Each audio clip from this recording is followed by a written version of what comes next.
The top of the Empire State Building. Z100. New York. It's Shelly Rome. Hi, Z100. I have to intro this lady because she's really special. She's done a lot, so just bear with me. We're going to test my reading skills. Okay. At the age of 12, and please correct me if I'm wrong. At the age of 12, she played Maddie Conrad on Nashville for 6 years. Amazing. Okay. One half of the wildly successful country duo, Lennon and Maisie, with her real-life sister. Wait, 97 million views on YouTube, 672,000 subscribers, probably rising as we speak. Embarking on a new solo career. Wait, released her first solo EP in November. Just wrapped up her first headlining tour. Getting ready to go on tour with the Chainsmokers, 5 Seconds of Summer. Has a new song called Bitch, which is amazing. Somehow is involved with Game of Thrones and probably know what Liam Payne smells like. Please welcome Lennon Stella. Oh my gosh, that was my favorite intro of all time. Yay! Thank you. Did I get all the facts right? You did. Awesome. 100%. First of all, welcome. Thank you. You look amazing. Not you surprising. You have incredible style, which we're going to talk about in a second. Okay. Your boots are fantastic. Do you mind if we zoom in on your boots? Just because they're so cool. 100%. They're so awesome. Thank you so much. My digital girl and I were like, boots! So we needed to showcase them. I love that.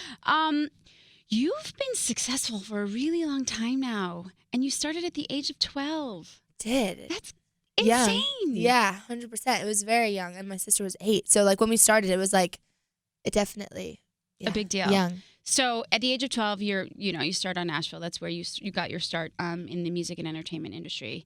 And now you're embarking on a new career, on a solo career, stepping away from your sister, doing something different.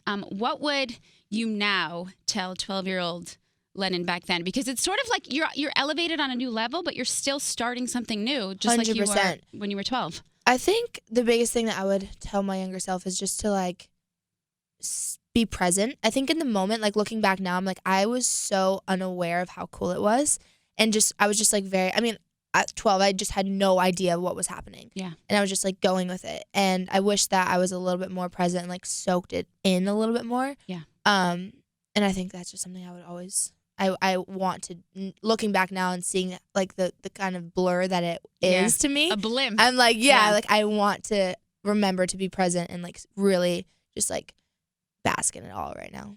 How do you think you've grown just from getting started? Because we're going to get into your musical roots and stuff, but you sort of, you've been doing this now for what, if I can count, 12 to 19. Let's go 2012 to 2019. I don't know what that number is, but how do you think you've evolved just as an artist, as a performer?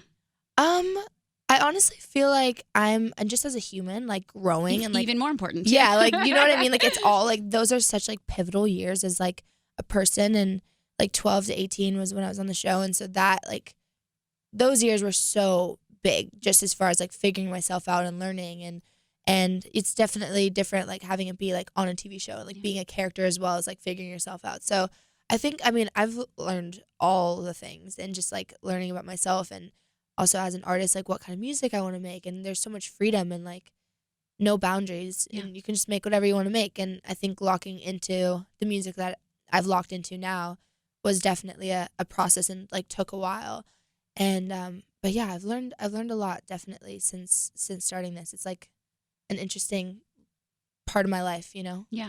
Well, I guess, so you've had success in the country world because you were doing country music on the show, and you guys were performing and making your own music.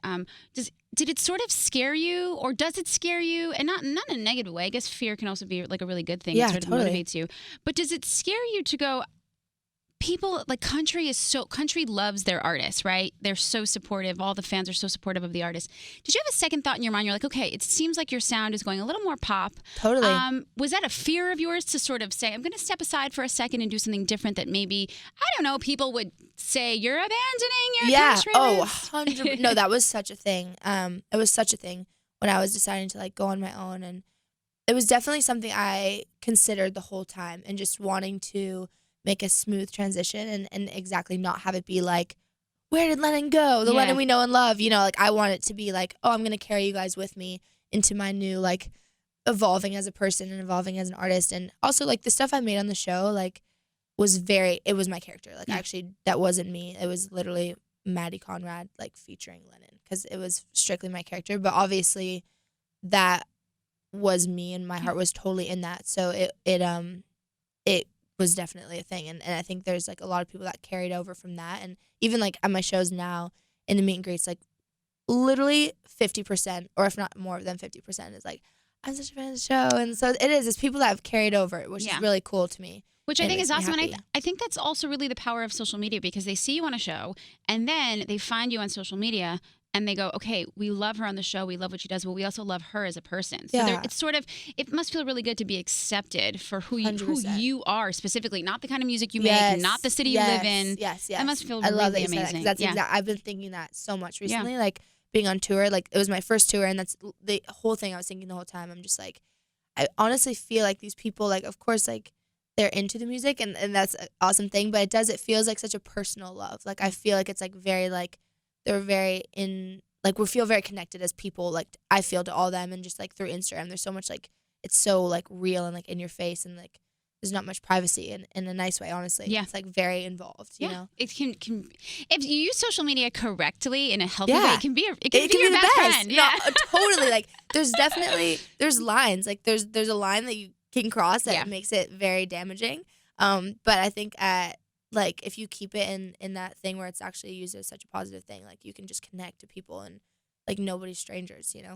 Yeah. You have a song called Like Everybody Else. Yes. I loved that you sort of talked about like figuring out what makes you special, or why am I not like everybody else? Mm-hmm. What makes you special? What sets you apart from everybody else? Really cool concept. That's a hard question.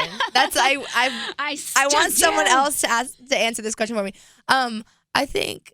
Wait, but here's the thing. In this space, you have to build yourself up and say only like amazing things about yourself. Do not I be like that. I have to be shy and be humble. No, I'm asking you to brag about yourself. I think ultimately I have a good heart. Like, I feel like I'm a pure human. Like, I think that is something I've known about myself forever, and that's something I like is the most important to me. And my parents are like the hippiest people on the planet, so like that's something that is the most important to me, to just like genuinely be like a really good person aside from like everything else. And I think that is something that would set me apart from everyone. I love that. That's awesome. I guess your parents would kind of have to be really special and cool to move from Canada to set up like a new home for you guys in Nashville. Yeah, like they're the coolest. That's awesome. Okay, so you have a new song. It's called Bitch. Yes. I think it's a really cool take on like, you want to talk about me, I'm going to tell you about you. Yes. Give us a little bit sort of what that song means to you, and you know all the stuff behind it. Yeah. So this song was the first song I ever wrote that wasn't like specifically about a story or something that's happened to me. Like, everything else has been very much like, this is a feeling and this is how I want to say it. And Erin McCarley, who's like my best friend and the co-writer, and she came up with this idea of the concept of it takes a bitch to know a bitch, saying it back to a boyfriend who calls her girlfriend a bitch. And I just thought it was a really cool thing, and being able to like not call someone a bitch, but just saying it takes a bitch to know a bitch as a response to a guy calling a girl a bitch, and having it not be like a girl calling a girl a bitch, because that's very catty. That's what I originally like thought the concept was, and I was like, But we kind of just grew with this idea of it being a boyfriend and saying it to a girl and having her stand up for herself, and I think it's just that's kind of the thing. It's just a bit of like a girl power, like. I love that. It's like it's almost like taking the word back and being, because like that. Yeah. Like, I don't know. Like, you call your friends like, hey bitch. Oh yeah, that's bitch. so like, different. That's different. But this is like you wanna look at me, look at you, because usually what I see in you is what I don't want to look at in me. Totally, you know? It's definitely. That's what it means to me. Yeah, it's all that's exactly what it is. People just project themselves. That's all it is. Yeah. Okay, so you just finished a tour. Yes. I read your very long Instagram post all about it. I was like, this is so sweet. I can, like, it almost, look, I think today, and not to get like deep or anything, but like today. Get deep, please. So deep right now, and it's not going to be that deep. You're going to be like, that's deep for you. I think today we're always questioning just whatever it is that you do. Like, am I doing the right thing? Like, is this what I'm supposed to do? Am I good at it? Like, am I wasting my time? Should I try something else? So I think, like you said, that you were on stage and it could have gone either way. You know, tour is really exhausting. It was your first solo thing, and you were like, this is when I knew everything was right, and it actually energized you, and you felt really full. Did. I think that's amazing. It honestly, like, I feel so. It just I have all these, like, I'm such a planner, and I'm like, I get so in my head about everything, and these preconceived ideas of like what it's gonna be like, or how I'm gonna feel after, or how I'm gonna feel on stage, and I really thought that I was gonna be so drained, because I'm just like such a, like, I can't do. You only have a certain like, amount of energy. Yeah.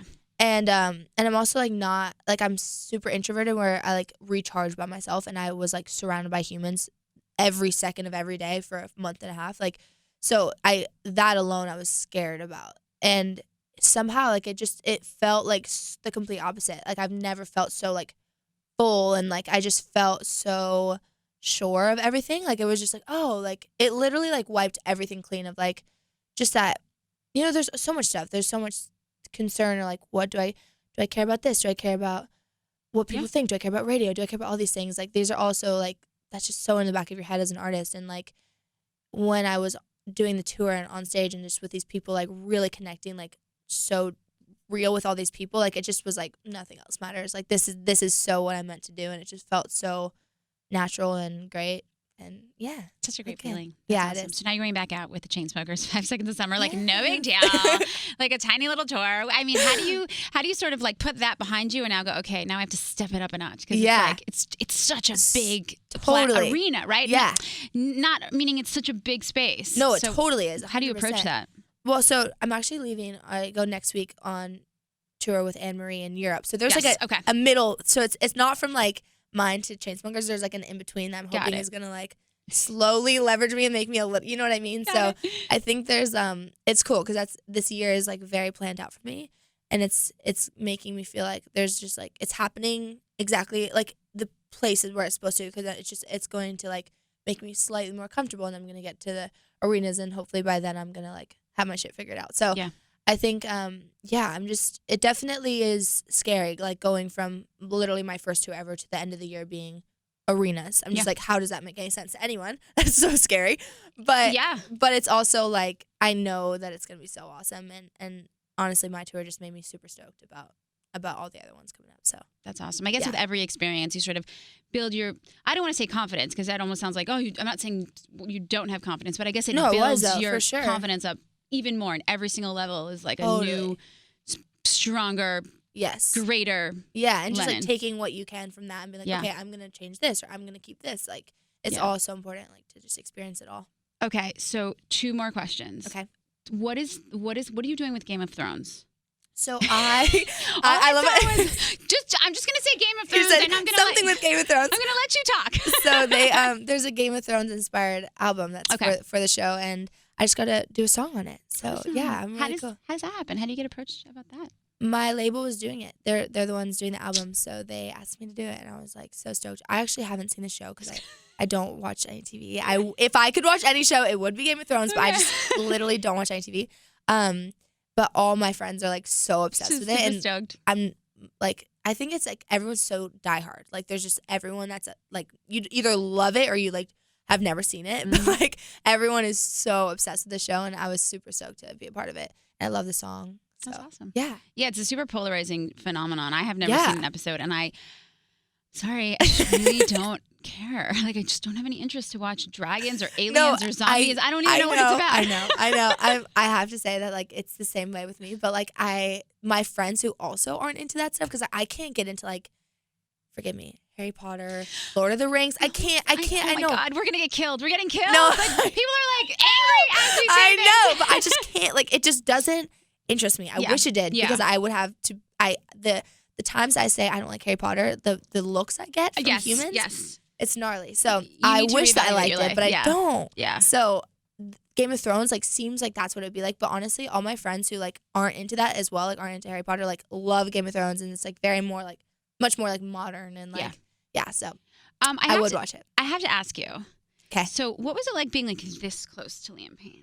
I mean, obviously that's probably not the first time you guys have hung out and chilled. You have a song together. It's great. But like, just girls want to know, like, does he smell good? He does smell good.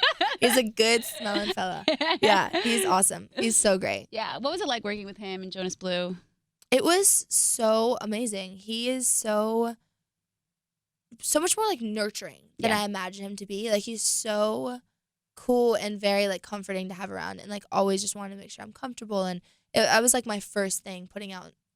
I had one. I like everybody else came out first, but that was my first thing releasing. So it was just it was exciting to have that. What a cool first thing to be. Yeah, working with those guys. They're awesome. They're friends of ours here. Oh yeah.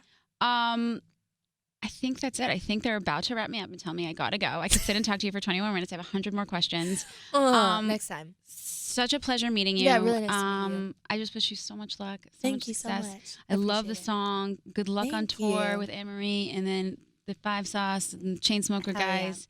And come back anytime. You're always welcome. Please, thank you so much. Yay! Thank you. Whee! From the top of the Empire State Building. Z100.